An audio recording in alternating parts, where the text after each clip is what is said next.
जय हिंद। वसीम रिजवी जी ने किताब लिखी है मोहम्मद, जिसका पहली बार विमोचन डासना देवी मंदिर में हुआ, जहां मैं भी मौजूद रहा। उसका फिर से विमोचन हरिद्वार में किया गया, जिसकी अध्यक्षता कर रहे थे स्वामी प्रबोधानंद जी। उसका संचालन किया यति नरसिंहानंद गिरी जी। ये पूरा दिन कौशिक जी की देखरेख में हुआ। वहां पे वसीम रिजवी ने बड़ी बात कही कि मुझे मुसलमान होने पे शर्म महसूस होता है, क्योंकि ये गिरोह है और इनकी एकता दूसरे की हत्या करना, लूटना, उनकी औरतों के साथ बलात्कार करने तक सीमित है। लेकिन बात यहां पे क्या होती है, ये शांति का मसला है, जिस शांति को पूरे विश्व के हर कोने में देखा जा सकता है। अभी ताजा मामला है, एक है राजस्थान से जुड़ा हुआ, जहां के मकराना में एक जिहादी जो था, वो एक लड़की को बहन बहन बोल रहा था, उसके बाद उसको लेकर भाग गया। आगरा का मामला है, आगरा में मोहम्मद अरमान के साथ वर्षा रघुवंशी ने शादी की थी।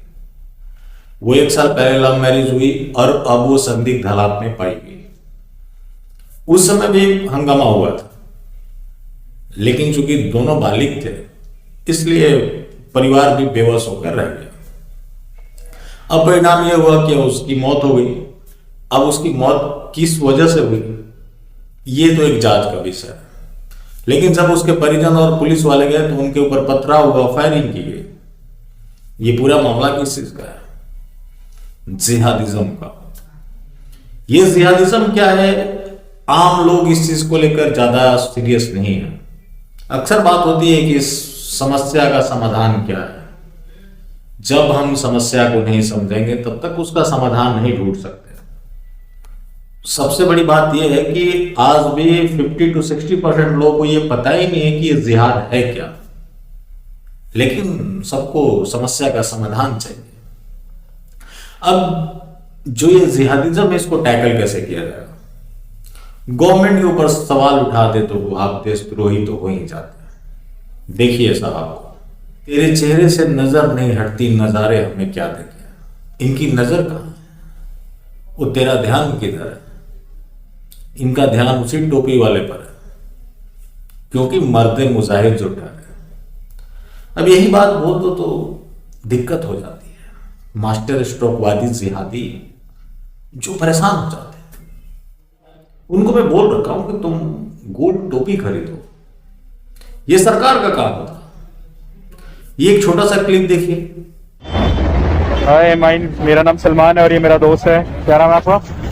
अरशान। अरशान। अरशान, आप हिंदू दोस्त लोगों को दोस्त क्यों नहीं बनाते? दोस्त नहीं बनाता, हमारी पूरी टीम है, हम उनको मारते हैं। क्यों? और आप क्या हो, कुरैशी हो?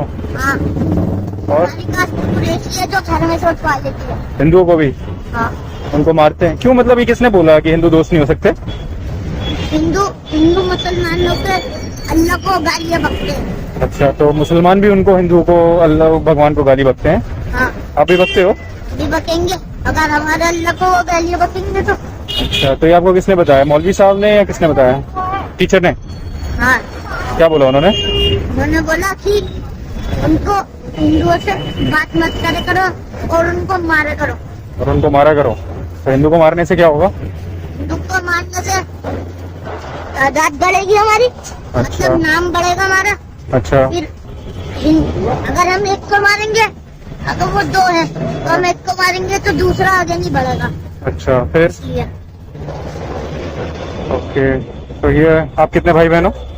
हम 3 भाई है, 1 बहन है। अच्छा, तो आपके पापा ने ज्यादा तादाद क्यों नहीं बढ़ाई? मेरे वीडियो बना रहा है, वायरल करेगा, देख लो। ऐसा कुछ नहीं है। ये मुजाहिद बता रहा है कि हम कैसे हिंदुओं को पीटते हैं। ये मामला किस चीज का है? ट्रेनिंग जिहाद का। उस जिहाद को फंडिंग किया जा रहा है, लेकिन हिंदू जश्न मना रहा है, क्योंकि जुमला जेवी ये सब कुछ कर रहा है। कोई और करे तो उसके ऊपर सवाल होगा। जुमला जेवी पे आखिर सवाल क्यों होगा? उनके ऊपर सवाल हो ही नहीं सकता, वो आसमानी किताब बन चुके हैं। और भला आसमानी किताब पे सवाल आप कर देंगे तो बचेंगे तो कैसे बचेंगे? वसीम रिजवी यही नहीं रुके, वसीम रिजवी ने कहा कि जो ISIS है, अलकायदा है, वही असली इस्लाम को रिप्रेजेंट कर रहा है और दारुल उलूम देवबंद देश के लिए खतरा है और वो हिंदुओं के विनाश के लिए अगले 20 साल का प्लान तैयार कर रखा है, जिसको तत्काल प्रभाव से बैन किए जाने की जरूरत है। अब ऐसे संस्थानों को बैन कौन करेगा? ये मास्टर स्ट्रोकवादी जिहादी आपसे कहेंगे कि हिंदुओं को भी कुछ करना पड़ेगा। क्या हिंदू प्रशासनिक फैसले लेगा? प्रशासनिक फैसले सरकारों को लेना पड़ता है। क्या सरकार को ये सब पता नहीं? सब कुछ पता है, लेकिन सवाल साहब नोबेल पुरस्कार का है। उस नोबेल पुरस्कार के लिए कितनी कीमत चुकानी पड़ेगी हिंदुओं को, ये देखते जाइए। अब कुछ मास्टर स्ट्रोकवादी जिहादी कहेंगे कि वो तो PM है, वो आपके लोकल मुद्दे के ऊपर क्यों बोलेगा? जो जिहादिज्म बढ़ता जा रहा है, सरकार इसको टैकल नहीं करेगी तो इसका अंजाम क्या होगा? जनसंख्या जिहाद जो आज इनका सबसे बड़ा हथियार है, जो कि आपने अमरावती मालेगांव में देख लिया। अरे ओ शुभम तोडफोड करून राहिली ना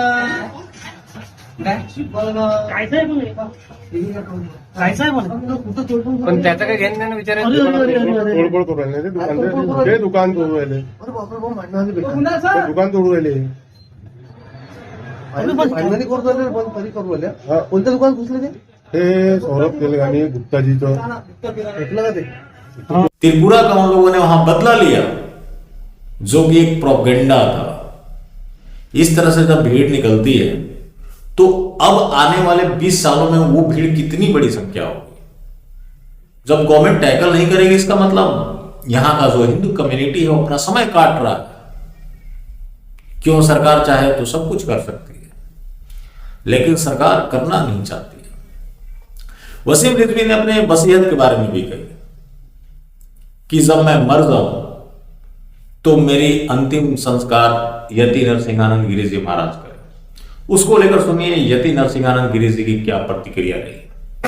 लेकिन अगर मेरे जीते जी किसी ने वसीम भाई को मार दिया, दुनिया का हर मौलाना, हर मुसलमान मेरी बात सुने, अगर वसीम भाई को मेरे जीते जी मारा गया, अपने आप हथियार उठाऊंगा और एक एक हराम जादे को मारूंगा जो वसीम भाई को मारने की हिम्मत करेगा। वसीम भाई, मैं महामंडलेश्वर हूं, मुझे किसी का अंतिम संस्कार करने का अधिकार नहीं है, लेकिन महामंडलेश्वर पद यदि छोड़ना भी पड़ा तो मैं वसीम भाई का अंतिम संस्कार अपने हाथ से करूं। लेकिन मैं ये चाहता नहीं हूं, मां और महादेव कभी मेरे जीवन में ऐसा दिन न लाए कि मुझे अपने छोटे भाई का अंतिम संस्कार करना पड़े। लेकिन ये जिम्मेदारी है, योद्धाओं को जिम्मेदारी संभालनी पड़ती है। अगर मेरा अखाड़ा मुझे आदेश देगा तो मैं महामंडलेश्वर पद छोड़ूंगा और अपने भाई का अंतिम संस्कार करूंगा। लेकिन वसीम भाई, आपके साथ खड़े होने के लिए यदि अपने शरीर का एक एक पुर्जा कटवाना पड़ा तो नरसिंहानंद पीछे नहीं हटेगा। ये विश्वास रखिए हम पर। और ये आपने बहुत बड़ी, मेरे जीवन में मुझे बहुत लोगों ने बहुत साथ दिया, बहुत सम्मान दिया, लेकिन वसीम भाई मुझे इससे बड़ा सम्मान ना मिला है और ना ही मैं इससे बड़ा सम्मान अपने जीवन में कभी महसूस करूंगा। कभी महसूस नहीं करूंगा। मेरी आंखों में आंसू नहीं आते। मैं रोने के लिए पैदा नहीं हुआ हूं, मैं रुलाने के लिए और दंड देने के लिए पैदा हुआ। लेकिन वसीम भाई, आज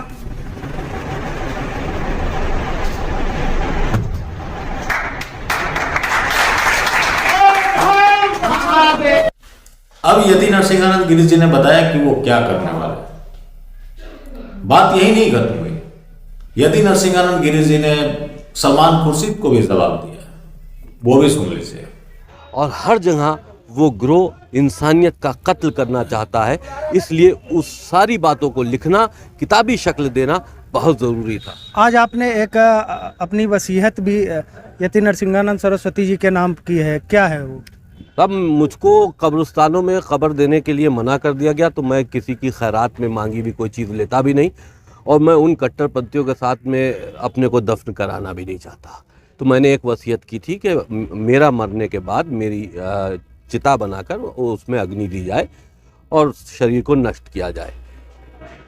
लेकिन आज मैंने ये बात कही है कि यति नरसिंहानंद जी, अगर मैं मर जाता हूँ तो अग्नि हमारी चिता में नरसिंहानंद जी देंगे या किसी से इनके आदेश पर दिलवाई जाए। नहीं, मैं ये आदेश वसीम भाई ने जो कहा है वो पूरा किया जाएगा। सबसे पहले तो ये है कि अगर हमारे जीते जी वसीम भाई को कुछ हुआ तो इतना भयानक बदला लेंगे, इतना भयानक बदला लेंगे कि इस्लाम की नींव हिल जाएगी। वसीम भाई को कोई अकेला ना समझ ले, उंगली ना लगा दे। हत्या तो बहुत बड़ी बात है, वसीम भाई को अगर हमारे जीते जी किसी ने छेड़ा भी तो उसका बहुत भयंकर परिणाम होगा। हम अपने हाथ में अपनी साधुता छोड़कर हथियार लेकर खड़े होंगे। हम परशुराम वंशी हैं, अभी इस भगवा चोले में हथियार नहीं उठाते हैं, लेकिन जरूरत पड़ेगी अगर वसीम भाई को किसी ने हमारे जीते जी टच कर दिया। वसीम भाई उम्र में हमसे छोटे हैं, हम ये चाहते हैं कि वसीम भाई रहे और वो हमारी चिता में, हमारी समाधि के समय आए और हमारे ऊपर मिट्टी डालें, जैसा समाधि में सब लोग मिट्टी देते हैं। लेकिन अगर मुझे वसीम भाई का अंतिम संस्कार करना पड़ा तो ये इस्लाम के खात्मे का आधिकारिक घोषणा होगी। मैं ये नहीं चाहता, लेकिन वसीम भाई ने जो सम्मान मुझे दी, ये वसीम भाई का कहना ही मेरे जीवन की पूर्णता का सूचक है। वसीम भाई ने हमें पूर्ण किया है। हमें इतनी किसी बात में खुशी नहीं हुई जितना आज, और ये हमें विश्वास हुआ कि हमारा जीवन बेकार नहीं गया है और वसीम भाई ने जो कहा है वो पूरा किया जाएगा। महाराज जी, एक किताब आज इधर विमोचन हुआ एक किताब का, और एक किताब सलमान खुर्शीद जी ने निकाली अयोध्या के ऊपर, जिसमें उन्होंने बोको हराम से तुलना की है हिंदुओं की। क्या कहेंगे इस पे? क्योंकि हम बोको हराम वाले काम नहीं कर रहे, इसलिए वो हमें इस तरह बदनाम कर रहे हैं। मैं तो हिंदुओं से कहना चाहता हूँ, बोको हराम और ISIS जैसे संगठन हिंदुओं के पास होने चाहिए, ताकि ये हमें बिना मतलब बदनाम ना करें। मारे भी हम जाएं, कत्ल भी हमारा हो, बलात्कार भी हमारी बहन बेटियों का हो, बर्बाद भी हमारी बहन बेटी हो, जमीन भी हमारी छिने और सारा दोष भी हमें दे दिया जाए। ये ही है इस्लाम के असली गिरोह का असली चेहरा। ये दुनिया को देखना चाहिए। मैं नहीं जानता कि हिंदुओं को ISIS जैसा संगठन बनाना चाहिए या नहीं, लेकिन संगठित होना पड़ेगा। लेकिन एक बात तय है कि अगर हिंदुत्व बोको हराम होता तो सलमान खुर्शीद जैसे लोग इस तरह की बयानबाजी नहीं कर रहे होते। राशिद अल्वी ने तो जय श्री राम बोलने वालों को निशाचर बता दिया कि वो राक्षस है। उसके बावजूद भी हिंदू इंटॉलरेंट है, टेररिस्ट है। अगर वाकई होता तो इस तरह की बातें इनकी नहीं निकल रही होती, लेकिन इनकी बातें निकलती है। इसके पीछे भी महज एक संयोग नहीं है, ये एक प्रयोग है। लाइमलाइट मिल जाता है और उनको पता है जो कुछ भी हो सर तन से जुदा नहीं होगा।